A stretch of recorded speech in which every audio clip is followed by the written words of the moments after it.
Reçu par le gouverneur intérimaire du Lualaba, Fifi Masuka Saini, les directeurs généraux intérimaires de l'INPP, accompagnés de l'ambassadeur de la Chine en République démocratique du Congo, lui ont présenté la mise en œuvre du projet de construction d'un centre moderne de l'Institut national des préparations professionnelles, une nouvelle bien accueillie par l'autorité provinciale.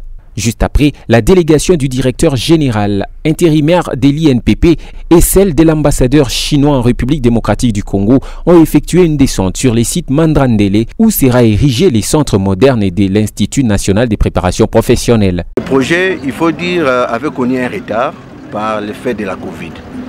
Et nous avons tous été victimes de cette pandémie qui nous a freiné presque les activités pendant plus ou moins des années.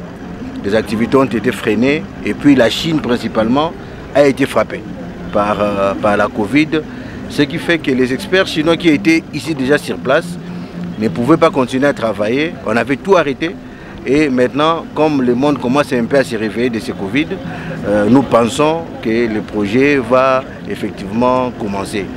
Comme l'ambassadeur est venu, on va accélérer quand même les process pour que nous voyons dans les jours qui vont venir ériger ici un centre moderne de l'INPP. L'ambassadeur chinois Zhu Jing a de son côté révélé l'importance de ce projet. Du côté chinois, nous sommes en train d'accélérer les processus de préparation pour attraper le retard qu'on a accusé à cause du Covid.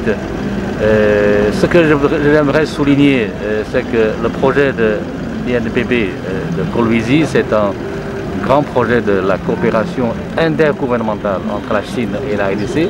Et c'est aussi un projet qui témoigne de l'approfondissement de notre coopération gagnant-gagnant.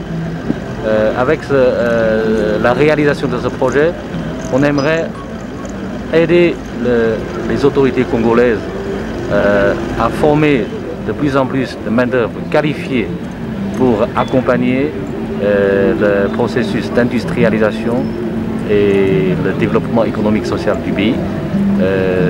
Nous aimons aussi profiter de ce centre de formation pour former plus de talents locaux, plus d'ingénieurs, plus d'ouvriers hautement qualifiés, et pour attirer ensemble du niveau de main-d'œuvre de la classe ouvrière